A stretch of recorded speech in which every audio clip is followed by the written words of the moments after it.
দিল্লীত বিজেপিৰ জয়লাভৰ পিছতে বৰপেটা ৰোডত বিজেপি কৰ্মকৰ্তাসকলৰ মাজত এক উৎসৱমুখৰ পৰিৱেশ। বৰপেটা ৰোডত অৱতৰীয়া দীপাৱলী। দিল্লী বিধানসভা নিৰ্বাচনত বিজেপিৰ জয়লাভৰ পিছতে আনন্দ উল্লাসত মতলীয়া হয় বৰপেটা ৰোড নগৰ মণ্ডলৰ বিজেপি কাৰ্যকৰ্তাসকল। মন্ত্ৰী ৰঞ্জিত দাসৰ বাসগৃহৰ সন্মুখত বিজয় উৎসৱ। ফটকা ফুটাই আনন্দত উল্লাস কৰি বিতৰণ কৰে মিঠাই। বিজেপি জিন্দাবাদ, নৰেন্দ্ৰ মোদী জিন্দাবাদ আদি শ্লোগানেৰে চহৰখনত এক বিজয় সমদল উলিয়ায়। বৰপেটা ৰোডৰ পৰা পূৰণ দেউৰীৰ ৰিপৰ্ট, অৰুণোদয় আছাম। হয়, আজি পুনৰবাৰ দিল্লীৰ যি বিধানসভা নিৰ্বাচনৰ ফলাফল, এই নিৰ্বাচনৰ ফলাফলে প্ৰমাণ কৰি দিলে যে ভাৰতীয় জনতা পাৰ্টিৰ প্ৰতি ৰাইজৰ যি আস্থা আৰু গভীৰ বিশ্বাস, সেই কথা সমগ্ৰ দেশবাসীয়ে আজি বুজি পাইছে। আমি ভাৰতীয় জনতা পাৰ্টি বৰপেটাৰ নগৰ মণ্ডলৰ উদ্যোগত আজি ইয়াত বিজয় উৎসৱ পালন কৰিছোঁ আৰু এই চগতে দিল্লীত বসবাস কৰা সমগ্ৰ জনতাক আমি অসমৰ হৈ তেওঁলোকক আন্তৰিক ধন্যবাদ জ্ঞাপন কৰিছোঁ।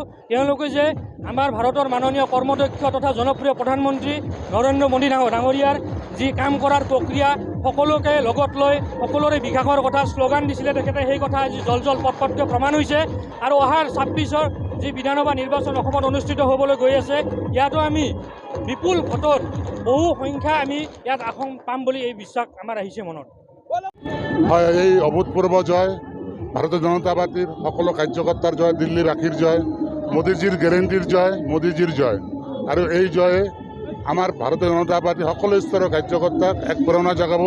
আৰু অহাৰ দিনত 2026ত অসমত সন্মানীয় মুখ্যমন্ত্ৰী হিমন্ত বিশ্ব ডাঙৰীয়াৰ নেতৃত্বত আৰু অসমৰ ভাৰতীয় জনতা পাৰ্টিৰ সভাপতি সন্মানীয় দিলীপ শইকীয়াৰ নেতৃত্বত 26ত আমি একোখন আসন ভাৰতীয় জনতা পাৰ্টিয়ে দখল কৰিব।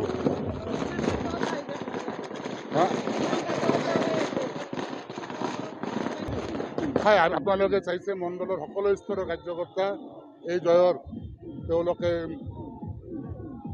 উৎফুল্লিত হৈ তেওঁলোকে ওলাই আহিছে। আৰু অনাগত দিনত আমাৰ প্ৰতিটো নিৰ্বাচনত আমি এনেকৈ বৰপেটা ৰোড নগৰ মণ্ডলসমূহ কাৰ্যকৰ্তা উৎফুল্লিত ওলাই আহোঁ।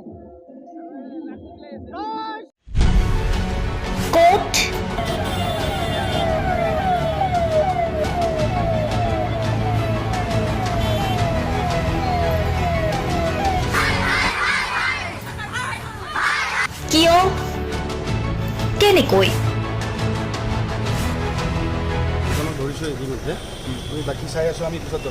দুৰ্নীতি। ৱাইফজনীয়ে কৈছে বোলে এওঁ মোৰ হাজবেণ্ড, আপুনি কোন হে ক'বলৈ এওঁ অবৈধ বুলি? অনিয়ম, ভ্ৰষ্টাচাৰ, একো নায়কতাবাদ।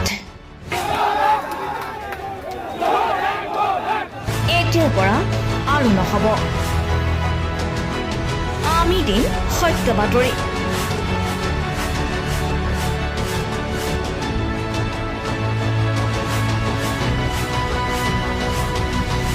নিজকে সংস্থাপিত কৰাৰ বাবে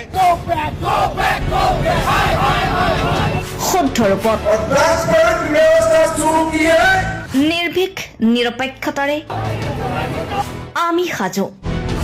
অসমৰ উন্নয়নমূলক যাত্ৰাই আজি এক নতুন দিগন্ত ভৰি দিছে। অসমৰ ৰাইজৰ পৰা আমি সদায় আশীৰ্বাদ বিচাৰোঁ। আমি এনেকৈ যাতে আমাৰ জননী জন্মভূমিক সেৱা কৰি যাব বিচাৰোঁ। অৰুণোদয় অসম, নিৰ্ভীক নিৰপেক্ষ।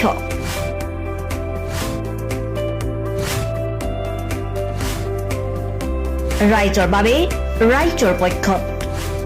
অৰুণোদয় অসম।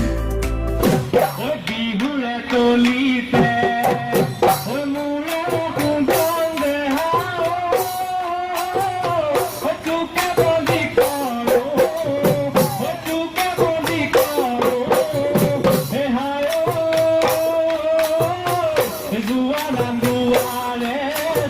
nam guare,